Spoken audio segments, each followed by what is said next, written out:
Behind me is Geraldine's lovely old cinema, which we haven't come to see, even though actually you can see it.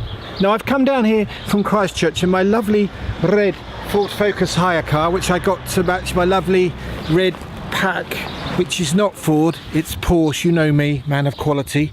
We've come to Geraldine to see something eccentric, mad, incredible, unique, fantastic. You choose a word. Once we've had a look, you come up with a word to describe what we're going to see now.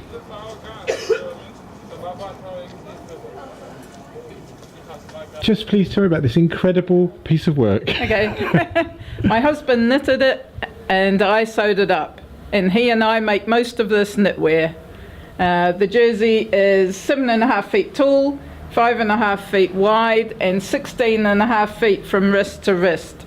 How long did it all take you? About 2 weeks. And what was the idea? Was it to do something extraordinary and get in the Guinness Book of Records? No, not at all. No, we made it to be the centrepiece for the shop because we make all this knitwear, and that shows all our patterns and colours. And later we applied for the Guinness Book of Records and got that too, so that was a bonus. I love all the creatures in it, all the sheep and the kiwis and everything. Yeah, it's I know, they're great, aren't design. they? Yeah. We've wonderful. been knitting for 31 years. Have you? That's all our... Have you? Yeah. And have you seen anyone who even begins to fill this jersey? No, not even begins to. Well, you have to be about 16 feet tall for that to fit, so even our tallest man's going to have to try a lot harder. That's lovely. Thank you very much. You're welcome. Thank you.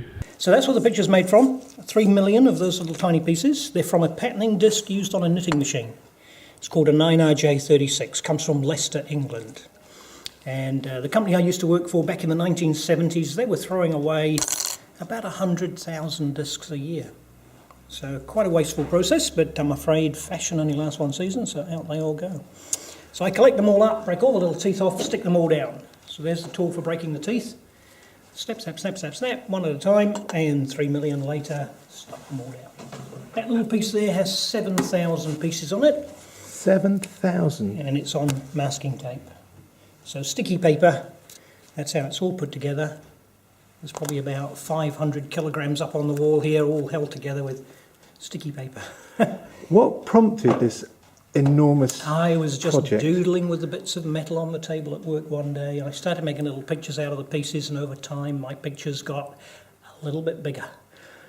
And I thought, the Bayeux Tapestry, probably one of the most significant events that ever took place on English soil.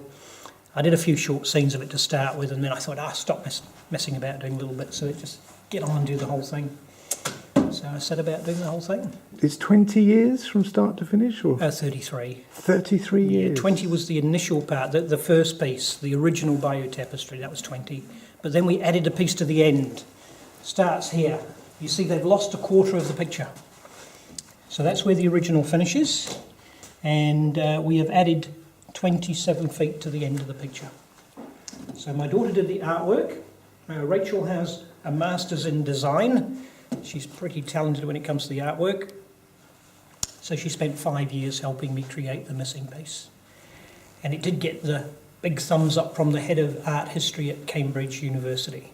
Historically, that finale is right on the button, and the people at Bayeux, they know all about me. They're very pleased with the finale piece as well.